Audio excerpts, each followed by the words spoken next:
there are so many of us. I'm feeling so privileged that I have the chance to ask you this, but I ask on behalf of all of our audiences tuned in today, and we're really eager. And so I'm going to get right into it. Ma, one thing that we've all been thinking about is, you've completed your PhD in physics from Delhi University. So your pursuit for knowledge, specifically scientific vigor, is of utmost inspiration to all of us. And as a scientist, how did you reconcile that earnest seeking, of scientific knowledge in your spiritual quest? Did you come across many contradictions along the way? And if so, how did you explain it?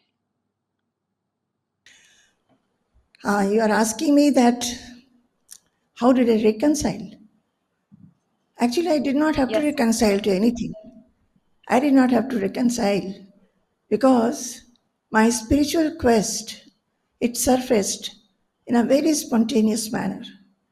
When I was working for PhD, suddenly it dawned upon me that in this world, everything is transitory. Everything changes. Especially being a young girl, I found that the joys that we have does not remain forever. Today, if there is a lot of fun and fair, friends or maybe some get together, it just goes away. So I started feeling, what is this? Then what is life? If nothing is permanent, is there anything permanent here? I had very good family, very good education, very good upbringing, best of teachers, everything I had. Still, I don't know, I should say that now I say that this is blessing of God that I started feeling like this and became very disinterested. Not that I stopped doing anything, everything I was doing. Nobody understood my condition from outside, but inside I was weeping, thinking, what is this life about? And is there a higher purpose of life? Is it every day going, getting up, and doing the same things again and again? And at the end of the day, you sleep off. And everything is uncertain in this life. So somehow these things came. And when I started having these feelings, that is the time I came to know Baba Gangadhara Paramahamsa, our Pujya Swamiji's Gurudev. And I started writing to him. And he replied me in his own, he was old at that time, and he was writing in his shaky handwriting. But all that he instructed, it gave a world of peace, happiness, hope, and confidence. And what did he say? He said, God is within you. Don't fear. This is what he told me. And he said, there is a wonderful world within, source of permanent happiness. Pursue it. So, actually speaking, Kavita, you asked whether I had to reconcile. Nothing was imposed on me. So when there was no imposition, where is the question of reconciling? It just happened. And when I look back, I find it has been such a blessing, such a spontaneous thing in my life. And from the time I stepped onto this path, I was just between 23, 24, and I started having a new meaning in my life. It was very enriching and enlightening. And I felt the path ahead was bright, brighter, brightest, as if so many lights are there in front. As we all know this time, many of you youngsters are listening, all the four of you young MCs. When I say these things, and when I say you all, I feel I just go back to those days, and I feel that the youngsters should come to know that there is such a path. You don't have to go away anywhere. You can pursue this path, and this path will give you confidence, hope, and a lot of meaning for this life. So this life, when I started pursuing, it became an adventure for me. And mind you, I had not seen Baba by that time. I was only writing to him and he used to reply me. But it was wonderful. Now, you are asking me, is it not, that were there any contradictions? Is it not? Okay. So, there was no contradictions at all between the spiritual path and the scientific pursuit. I did not find any contradiction because both were pursuit of knowledge. And I was given to knowledge. I was a seeker of knowledge. And in physics, as you know, the physics is such a branch of knowledge where you have to go deep into the subject. Not only that, with physics, and while especially one takes up research in physics, one has to be very committed, very dedicated, organized, methodical, and one has to have a lot of patience and endurance because we will be having experiments to do. And many times, what we think the results will come, the results will not come. So we must have patience and endurance. Not only that, we have to have the even-mindedness. What I spoke about yesterday in my talk, the samatva bhava, even-mindedness for the results. So we may be giving a lot of effort, we have worked day after day, but then when the results come, it is not up to satisfaction. So while doing any research, I think any PhD student has to have commitment, dedication, endurance, patience, and even-mindedness. If one doesn't have, one will suffer. So all these things I was having while doing my research of physics. So when I stepped into the spiritual path, all this helped me a great deal. And it was not difficult at all. Contradictions were not there. And very soon, I understood it is very different from learning and pursuing any academic subject. In academic subjects, from childhood, we have been studying many subjects from, say, English, language subjects, say English, etc., then history, geography, then science subjects, mathematics, all of that. All that, and if you do any master's, higher studies you do in these subjects may make you a master of the subject. But it doesn't compel you to change your personality. You may be a great scientist, but your personality may not be a good one. People are not very happy with you. So there is no compulsion to change your personality. But I found that as I started, walking on this path, and it started giving me so much of joy because it was about myself. I was coming to know about myself, about my own personality, my own shortcomings, and what I have to become. And becoming what? I will become absolutely, free, liberated. At that time, I don't think that liberation, anything I understood, but at least I understood what was joy. The joy which till then I did not understand. I found I was having that joy, which so far in my that much life I have not seen or experienced. That much I can tell you. And this I understood that this is a subject. When we pursue this, we learn this, we tread this path. This is a knowledge which allows us to handle our mind. All our academic subjects, our studies in those, they just give us, degrees, qualifications to build up our career, to go to higher and higher posts in profession, that is, earn more and more money and comfort. But it will never teach us how to handle the mind in the face of difficulties. A best of a student, say the first ranker, when he goes to write an exam and finds the question paper is very tough, the nervousness that he feels, the subjects that he has learned in school or college has not taught the student how to deal with the mind or how to face that nervousness. Similarly, fear, anxiety, worry. But when I started treading this path, I was astonished that this is something which is teaching me how to handle my mind, how to become more patient, more tolerant, to be loving everybody, and to understand the oscillations of my own mind, how it becomes distracted, scattered, and is not able to concentrate on what I have to do. So these things I understood very well. Are you understanding, Kavita, what I'm saying?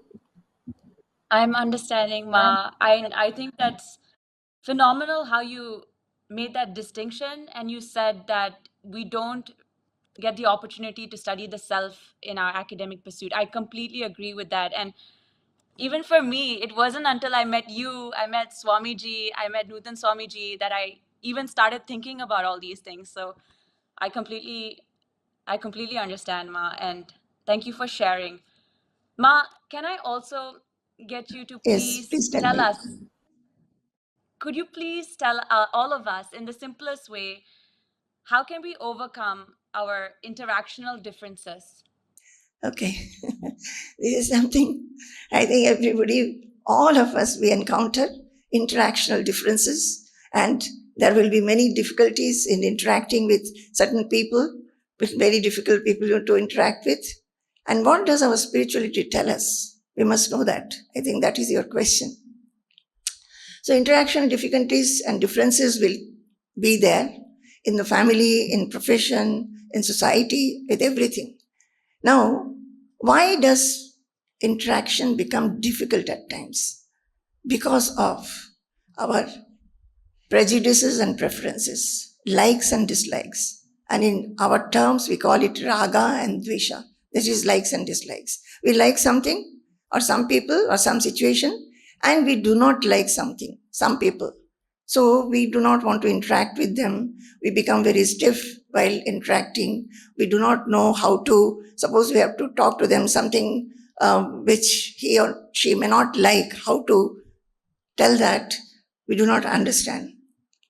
Then there is difficulty in interaction when many of us, I think most of us, we are not accepting others' views. We always feel that my view is the correct one and that is the best one. And inflexibility, also sometimes the pride of superiority, all these things actually it brings in a lot of difficulty in interaction.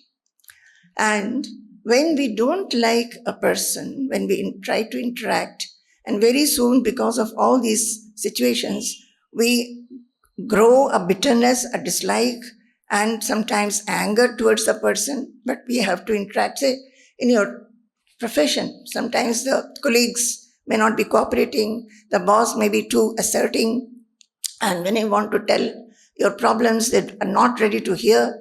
So, how do you interact? The mind will be agitated. Now, what our spirituality says is that in such situations, own up the person. Own up. How will you own up? This is a spiritual quality. Differences may be there. A person may be very difficult, but do not allow hatred, dislike, bitterness, and everything to grow in your mind. And how will you own up? It is a beautiful quality, no doubt. And in the after owning up means what? You do not allow any hatred or dislike to come to your mind.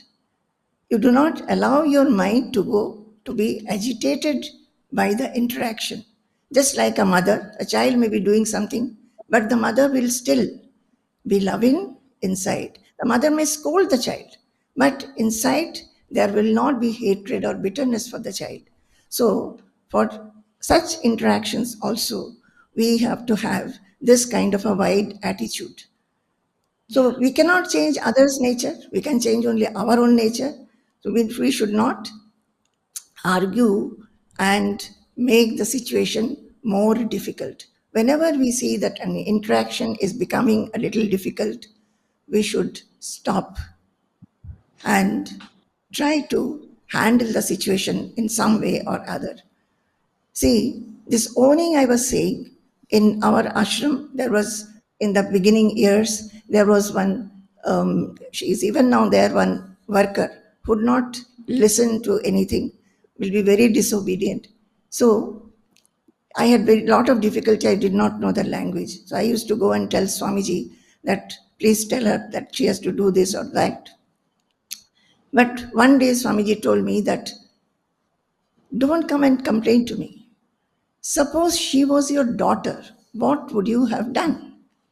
I thought, really, would I have done? Suppose my own daughter behaves like this. So there should be a love for the person. Then Swamiji said that if you cannot make her work by your orders, make her work by your love. And it really went inside, deep into my mind. And I thought, yes, this is what we should do. We should own a person with love. Interactionally, maybe there will be differences. But once we do not have this attitude of hatred or dislike or resentment, then many things become all right. So, this is what I feel that we should do. And you know, in interaction from Bhagavad Gita, there are many qualities to be cultivated. Lot of Yeah. qualities which will help you to interact better. What kind of qualities? Say in the 12th chapter, it says that anapeyaksha, do not expect a particular, do not have any expectation. So when we interact, always there is in the mind that we want this kind of an interaction or behavior from that. The mother will think my daughter should behave like this. A teacher will think the student should behave like this. Like this, it goes on. So we should not have any expectation of a particular type of behavior. And if the other party behaves in a different manner, we should be able to be even minded to that, not make not take it to the heart, make light of it, then be indifferent and impartial to that, and still see how the situation can be better. Then Gatavyatha, free of any strong afflictions. Then Samaha, evenness towards enemy and friend. A person I Yeah. know doesn't like me, but still I have to interact with that person. How will you do it? So we bring up these qualities of Samaha, not only on at that situation, Kavita, Mm. throughout the day, from little incidents. From the time we get up in the morning, there will be a lot of interactions in the house people. Maybe in the house Yeah. there is no problem, but when you go to the office, there is a problem. And you have a problematic boss or subordinate colleague, anybody. So you start wherever you find, whenever you find such interactions are there where there is a little difficulty, you start having this samatva attitude. And evenness towards honor, dishonor, evenness toward praise and blame, etc. Then adveshta sarvabhutanam, free of hatred towards all being.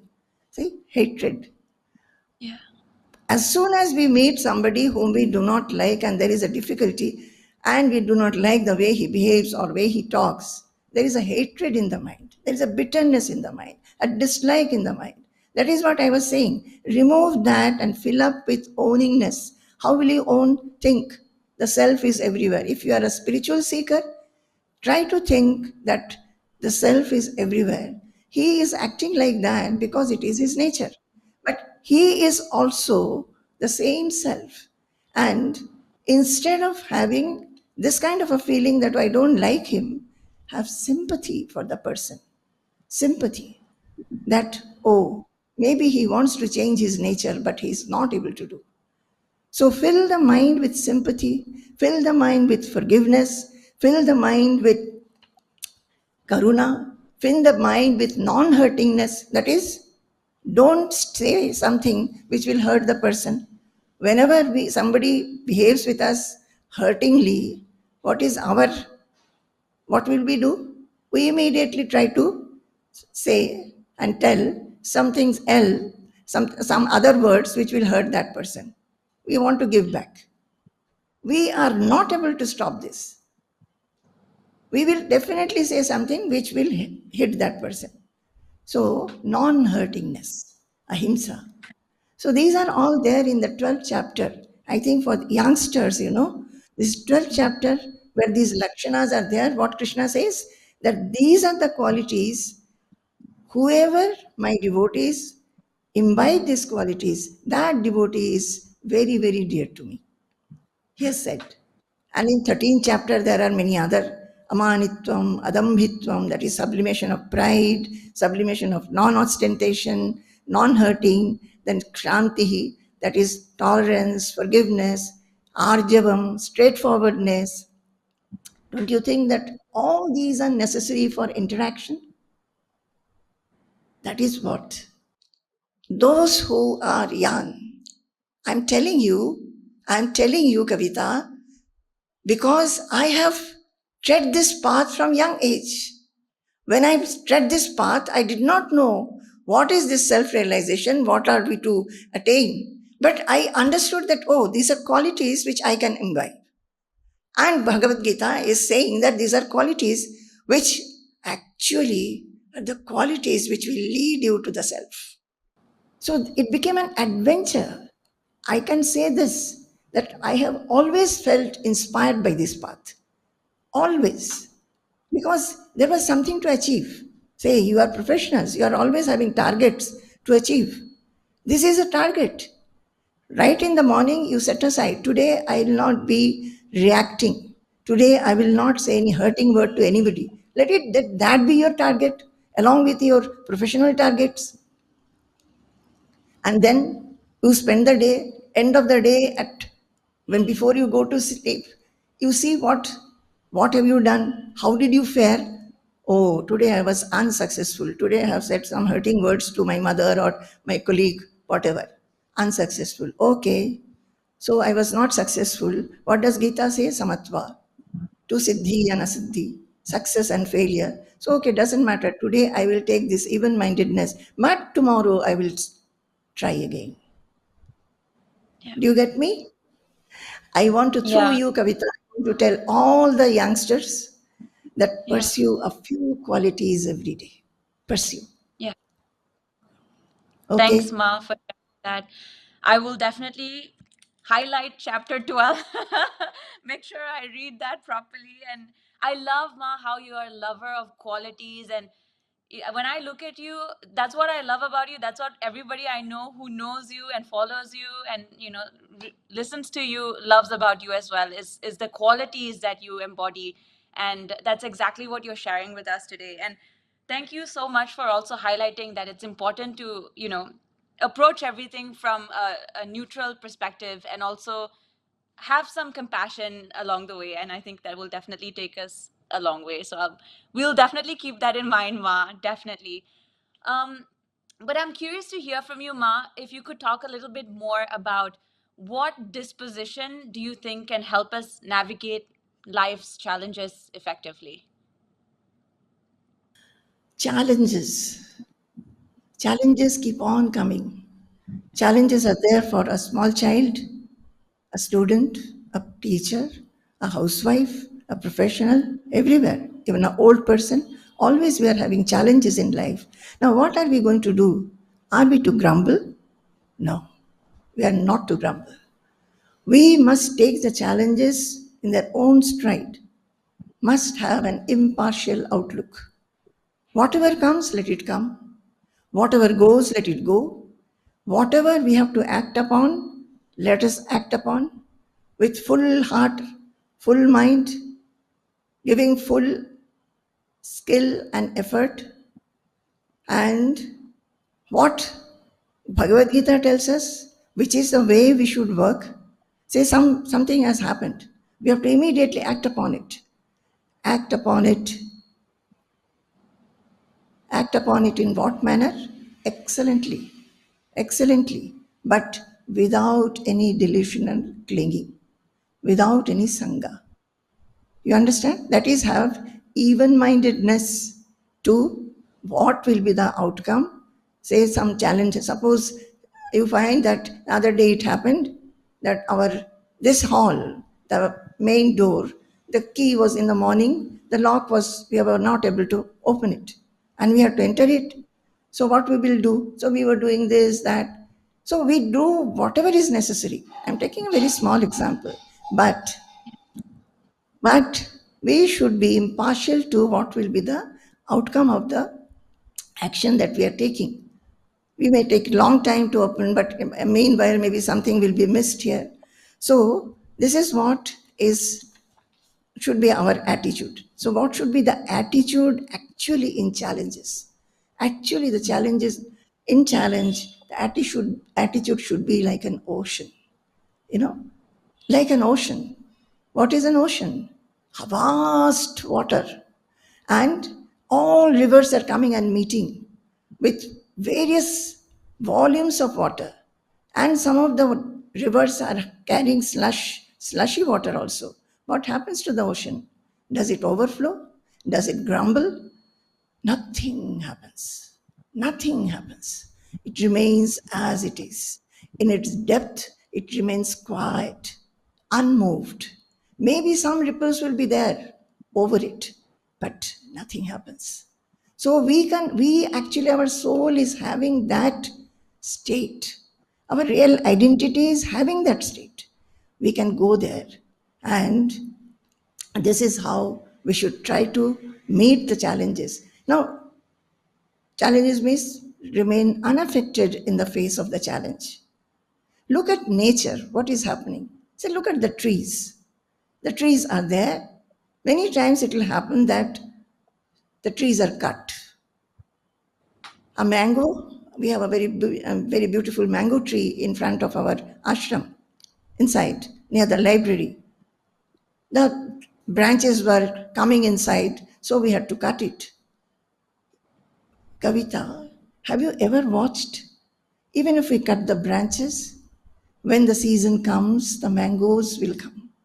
In the other branches, the flower will come and there will be fruits. They are not saying that you have cut me, so I will not give you mangoes.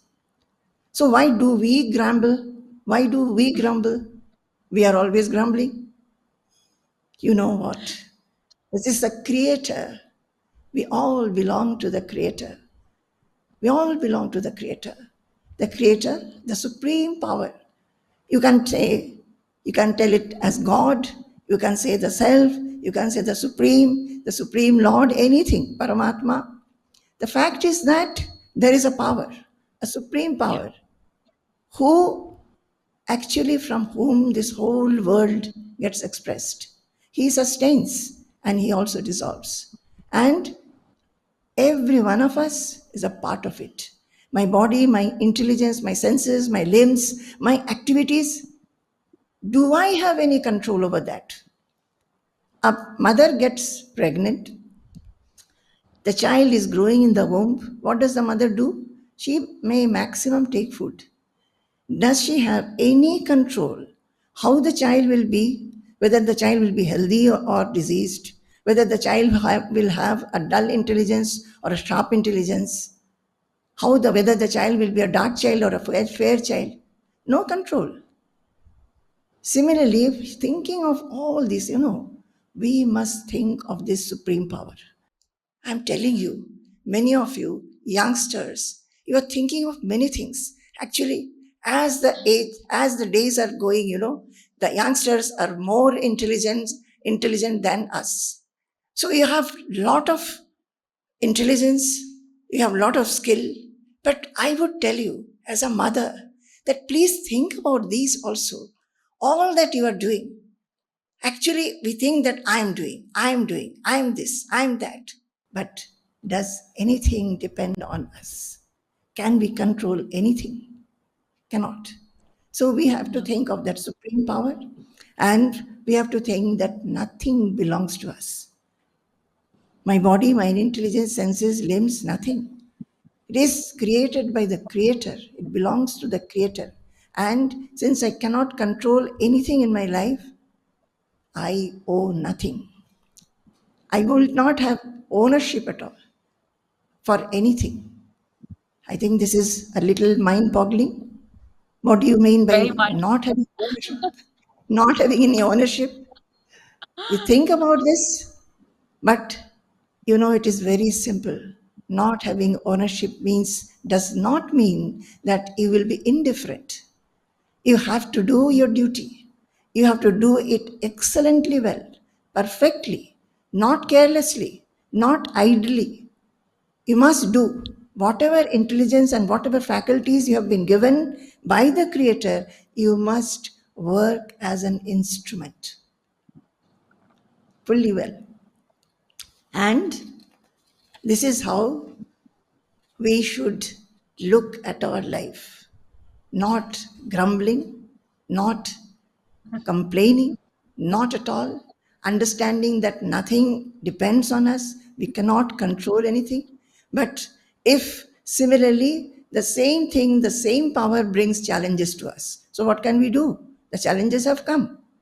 So we have to, but he has given us buddhi, he has given us our body, so he has given us the intelligence to think how to meet the challenges. Suppose we do not use our intelligence and we keep sitting and grumbling and brooding, is there any meaning in that? So we have to use it. See, I will tell you a very beautiful story. I started telling you about nature and creator and all that. Why? We were in Kharagpur at that time. There was two very big trees in the front garden and in the big garden, people trees. And people trees, it has lot of branches and lot of it's a big tree. So in the branches, and there were many many nests. The birds used to stay there, and actually at 3:30 in the morning, nobody could sleep because all the birds will get up and they will start chirping, chee, chee, chee, chee, chee, chee. What their day will start even when the dawn has not yet, it has not dawned, and they will start their I used to say that they are singing to the Lord. They have got up No. with Yeah. a new life, with a new day, and Yeah. singing. They're singing the glory of the Lord. They are telling that we are so grateful, O Lord, that you have brought another day into our life. So one night actually, it was raining heavily with thunder and all that big storm, and there was a big thud. So through the window, we found that one branch, big branch, has broken and fallen. The first thing that I felt that my goodness, so many birds and squirrels were also staying there. Whole day they will be active, whole day running about. You must have seen squirrels going up and down the trees. I am very fond of nature, so I keep on looking Yeah. at all these things. So that was the sorrow. But right at 3:30, the birds started singing. They were singing. Oh, And the thought came to us that when we have challenges, can you imagine what challengeful night they have passed? The nests are fallen, they're drenched in rainwater. What will they do? They don't know. And so, but when I thought about it, I felt that my goodness, we, the human beings, we do not do that. When we are in trouble, we do not think of God. We brood, we complain, and we say, why me? Why this has happened to me? So that is why I was saying that we should not forget that supreme power who makes us, who sustains us, and also he knows when to do what in our life. Okay, you can go to the next question. Ma, thank you for that wonderful explanation. I think my next question, you may have already touched upon some of the points, but I feel like we still, well, definitely, I definitely still need for you to drill it into my head. So if you could please talk about the fact that, you know, when we all live in a very materialistic and object driven world, but how do we realize that this object driven world will not give us lasting happiness? I understand you mentioned earlier that, you know, we it's all transitory, and we will not, nothing is permanent. But the fact of the matter is that we're still here today, and we still attach happiness to all of these objects. So what should we do, Ma? Yes, what you should do, you have to apply the intelligence. See, just before this, Nathan Swamiji was taking his session, and he was Yeah. talking about this purified intelligence, the Yeah. enlightened intelligence. So the intelligence cannot be just an intelligence. It has to be purified, it has to become enlightened. And you have to apply that. Apply where? Yeah. In all situations. How? You have to apply it, introspect into the situations, and see what is this life. See, we are understanding. Every one of us will understand that our happiness we try to find from objects in the world. And we also see that these objects are not giving us happiness fully. It's not everlasting happiness. And so intelligence, when it becomes enlightened, it starts understanding this fact. It is Yeah. called viveka. It is as if a light or a torch shown, whatever is dark, it becomes lighted. So as long as we were not applying the buddhi or intelligence, we feel that, oh, I'll get this, I'll be happy. I'll get that, I'll be happy. And again, we become bored with that, then another thing. But when the buddhi becomes purified and becomes enlightened, it starts showing its light into the situation and tells you by through introspection and viveka that see, you have tried many things with all these objects, you are never going to get happiness. Yeah. And in Bhagavad Gita it says that all the our sense organs, when it goes to the objects and interacts, all Yeah. that happiness that we get is adyantavantaha. Adyantavantaha means it comes and goes. It has a beginning and an end. So beginning and end. And it says adyantavantaha and dukkhayonayaha. That is, those are wombs of misery. Not only that they appear and disappear, the Yeah. disappearance may sometimes when the sometimes we may have the happiness for some time. Sometimes it will be Yeah. short duration. Sometimes it will be long duration. But definitely it is dukkha yonayaha. Why dukkha yonayaha? That is womb of misery. Why? When we get a happiness, we become happy, no doubt. But there is an anxiety and fear. Yeah. Suppose I lose it. Suppose I lose it. Do you get me? That is Yes. the anxiety and fear. It does not allow us to enjoy it fully because we know that this happiness is not going to be there forever. So, and it also says, Nateshu ramate buddha. So, the wise people, they do not rejoice in these. So, are you going to be Yeah. wise or are you going to be fool? I think Nathan Samaji has already shown you that donkey thing. Yeah. So, so Yeah. it's the same thing. It's the same Yeah. thing. We going to be the donkeys or are we going to be the wise people, understanding that these are not going to give me happiness. But then saying that, will you ask me that, oh ma, then are we not to enjoy objects of the world? Oh, youngsters, I think they will be very frightened that we are telling them don't enjoy anything in the world. No, no, no, we are not telling that at all. Do whatever you like, whatever pleases you, but in a moderated manner. And also knowing that the permanent happiness, the everlasting happiness is somewhere else. It is not outside.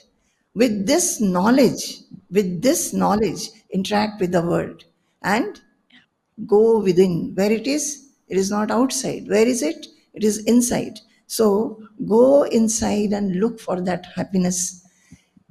Going where, remaining where, you will be full, full, full.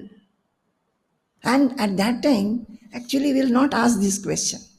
This question will dissolve. Even when you tread this path and go a little near it, your question will dissolve.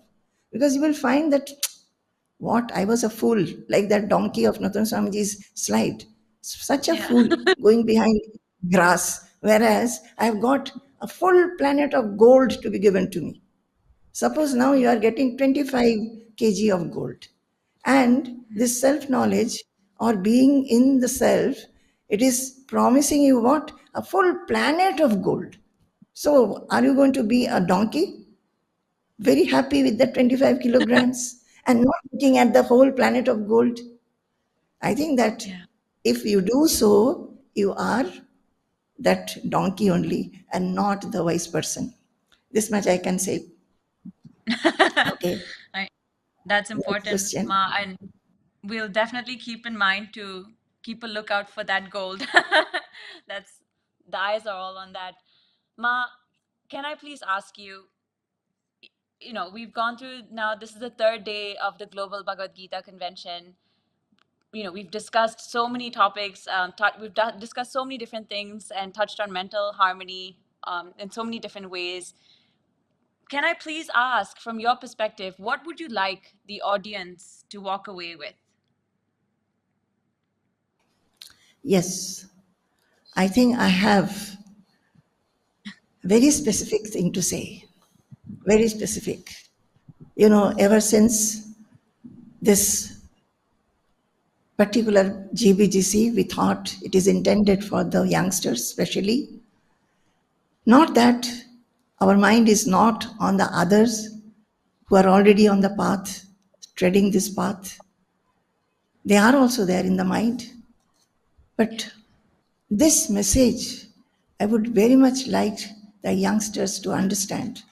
As I was just now saying, that understand, do everything in your life, but understand that this knowledge, that there is a soul, the soul knowledge, attaining where which you can be working in this world. You can be active in this world. Whatever you take up, it will be with confidence, with lot of strength of mind, and you can become effective. So, what I would ask everybody, especially those who are already in the path, I would like them to bring the message of Bhagavad Gita to their lives. It should not be just a study of Bhagavad Gita. The Yeah. Bhagavad Gita messages has to be assimilated and one must live it. Why I'm saying those who are treading, they must be adorned with the excellent Atmic or Brahmic qualities which Krishna is speaking about. And when they are showing these qualities themselves, everybody around them will be inspired in their association, inspired to follow this message of Sri Krishna, which makes what? Not an ascetic. He's telling that the life will become very, very effective and full of confidence. So, this study of Bhagavad Gita should be studiously taken, reflection should be done, reading should be done, reflection should be done, rumination should be done, and never feel that you cannot do it. Never feel that we do not have time. Lot of time is there. As I told in my lecture yesterday, during our bath, when we are taking a walk, even when we are doing exercises, our mind is free. We can think of the soul, think of the magnificence and glory of the soul. We can think what this Bhagavad Gita and our scriptures are telling. By remaining in this self knowledge, what we can achieve, that unaffectedness, fearlessness, eternal peace and happiness we can achieve. So, as we do not miss some things which are regular, that is bathing, eating, sleeping, we do not miss. However much we are tired, however much we are busy, however much there is lot of difficulties and troubles in the house, we do not miss them. Similarly, this thinking about the self or the soul and what it gives us, we should not miss thinking, should not miss pursuing it. And those who are exposed newly, the youngsters, I would like to tell them that, my dear young children, I, as your mother, very lovingly am telling you, with lot of fondness, I'm telling you, some time in the day you make and think of the soul, the self, and start walking on this path. Maybe those are baby steps, but walk. Love the spiritual path. Know that path in the world is always there. Nobody has to tell us that we have to walk on the worldly path. As soon as we become conscious to at a certain age, we know that this is our life. Nobody has to tell us what we have to do. We know that we have to get educated, we have to get a job, then people will get married and get settled, they'll have children, they'll have to bring up children, then they will have to acquire some possessions, property, wealth to keep for their children. In the process, they will get name, fame, prestige, and whatever. For some, those will not be there. There will be misery. So this is the life. But youngsters, my dear, dear, dear children, I want to tell you that please think about this path also, that there is such a path. We should think about that, give it prominence, and give it the supermost idea in our life, and tread the path. Love the walking itself. Love the walking itself. What you will get, you don't know. But love these qualities, what this pursuit is telling us. And you will become confident, fearless. You will be showered with bliss, even during adversities. You will not be shaken. You will not be shaken.